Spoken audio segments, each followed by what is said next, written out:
Hello everybody, Akurite here, and welcome to a bit of a Redux video and a little bit more of me explaining things, for getting you prepared on Apex Legends. Now, of course, if you are playing Apex Legends, this may be, like you already knew this, especially if you've been playing this for a long time, but if you've been kind of like, at a point where you're kind of like, I'm not getting anywhere, I'm not feeling like I'm doing anything to be effective, to be good at the team. Well, first and foremost, getting started, you may want to first look at your sensitivity. Sensitivity, by the way, is probably by far the most important thing to do or to look at when you first get started. Now, if you're just getting started, or if you are trying to adjust your sensitivity to try and find the right amount of sensitivity for you, I would highly recommend that you start in training mode. Now, training mode may seem to you like, why would I do this? Why in the world would I waste my time playing training mode when I could just get in the battle immediately and, and automatically have a fight on hand? And, I mean, yes, you could do that. You could absolutely, by all means, go into a battle kind of thinking like, hey, I'm just going to go into a battle and hope for the best and adjust my sensitivity as foresee needed. But, I mean, let's face it, in the end of the day, this may not be the best option for you. This may just be a bad option, and it may make you feel like, ah, man, I keep losing, and why am I even bothering adjusting my sensitivity? Now, what about starting weapons? Some of you may be thinking, Akurite, what about starting weapons? We haven't heard you talk about starting weapons. And starting weapons, at least to me, it depends on what you want to be good at. For instance, if you're using like a Mozambique, the Mozambique is pretty much considered a terrible weapon by most people. And this is kind of true in many ways. I mean, let's face it. At the end of the day, the Mozambique is definitely kind of a bad weapon for some people. And, this is only because it only does free shot spread.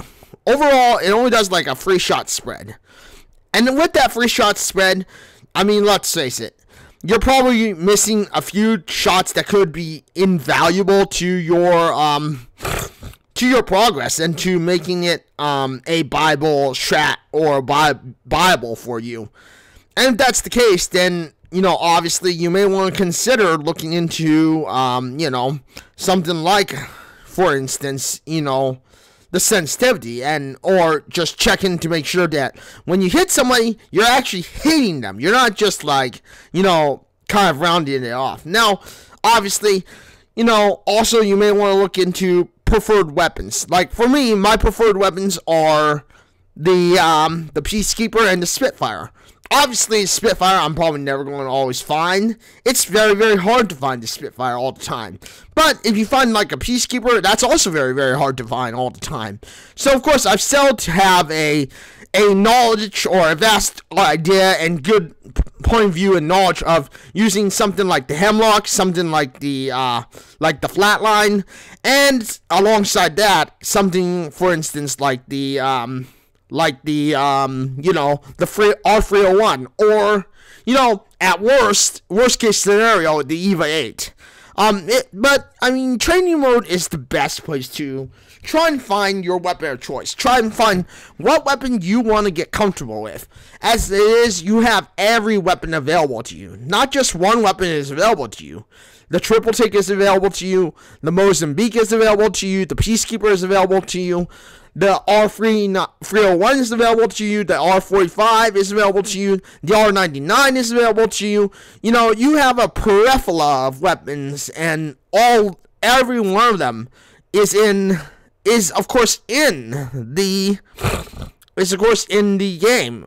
Each one of them are available and ready to use. So there's no point in in the game to actually have a reason to kind of go like, well, I'm not getting this, I'm not getting anywhere by trying to do this, and this. How can I, what do I do? And if that's the question for you, then, main answer would be to maybe consider, looking into something like, for instance, training mode to adjust your sensitivity, or just try out the weapons in training mode and hope that, by contrast of just process of elimination, having every weapon on your side, in your hand, every weapon by your side, you can, by contrast of elimination, kind of go, oh, I like this weapon, I'm going to use this weapon. Oh, I hate this weapon, I'm going to not use this weapon. And I mean, let's face it, for professionals, that's a lot of what we do, is training to, find our sensitivity, find the right sensitivity, find what makes our play style unique, I guess, in a way. Because in many ways, the play style you do, what you choose, can affect how people see you in the game. Again, remember, not everyone is going to be like, to bring up someone like Ninja. Not everyone's going to be Ninja. Ninja has his own unique playstyle. He has his own unique sensitivity that he uses. He even has his own unique mindset as he goes into games. So, obviously, not everyone's going to be able to copy Ninja, because Ninja just doesn't have a style that's for everyone. It's the same with me. You look at me, I have my own unique playstyle. One of the main things about my unique playstyle is I'm not afraid of getting aggressive, and I don't try to show fear when I'm outnumbered. When I'm in a place where it's like everyone may think they have you cornered, I'm not going back down. I'm not scared of them. I'm literally going to try to do whatever I can to give them the surprise. Sometimes that just means, like, I'm going to be a little cheeky. I may wait for crossfire, and then I'll come out of nowhere, wipe the whole squad, and then I'll run again, and then I'll get cheeky again. Do the same thing over again, So, I mean, it's like there are times where you just can't show or have that fear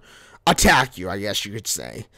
And, I mean, that's something that not everybody can do. I mean, obviously, I've seen plenty of times where people will run away because they can't find a weapon. It's like, well, YOLO it.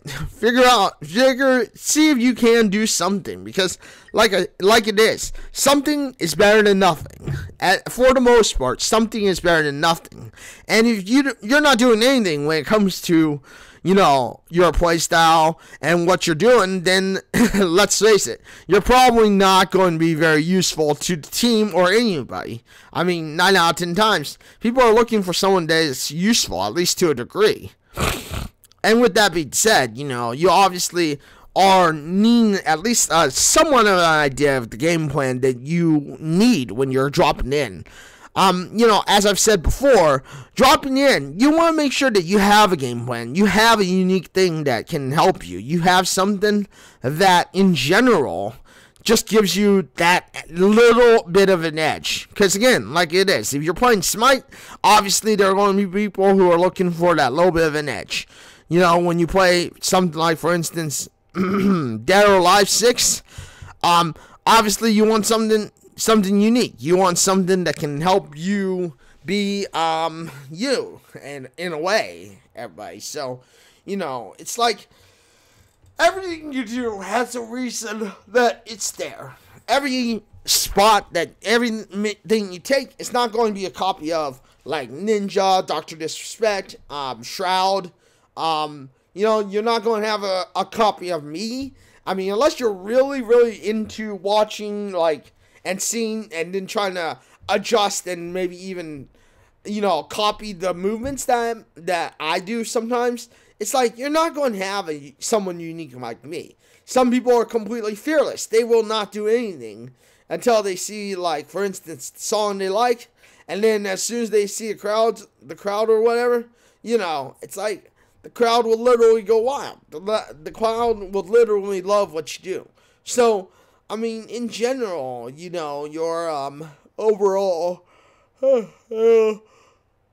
problem is that, you don't most people I've seen just don't really have a game plan when they drop in. It's like they'll drop in and then they're kind of like scrambling around to pick up as many bullets as they can, as much as unnecessarily needed. And, it's because when you try to pick up as much as unnecessarily needed, you you end up having a point of toxicity. And, you obviously will also have a point of, trouble with, communication or, just finding what you need. Now, what about starting drop zones? Which starting drop zones do I not recommend? Well, first and foremost, if you are looking for a starting drop zone, and I'll talk more about these starting drop zones in a future video or in a future episode, one of the main things I will recommend is never drop by bunker and never drop by the pit. Bunker, because let's face it, dropping by bunker means that, yes, you'll have a closed off area, yes, you'll have some cover, yes, you'll be able to see things that you can't see.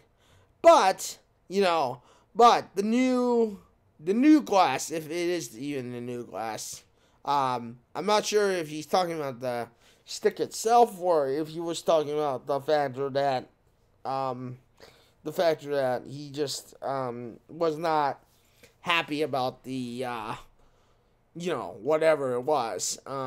But it's like in general, you just want to make sure that you're helping your team in some way or another, and you are also giving yourself a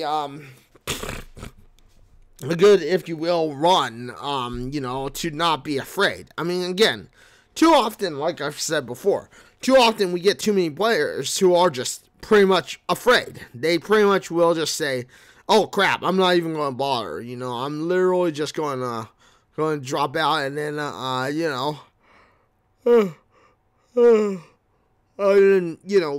raid or whatever later, do whatever later, because like I've said before, it's like I've said, too often you have squads eliminated because of ADS, which, again, also to touch base on ADS, if you guys don't know what ADS is, it's abbreviation for aim down sight, and you've got so many pilots, so many people who are basically still wearing their legend, sequel, because,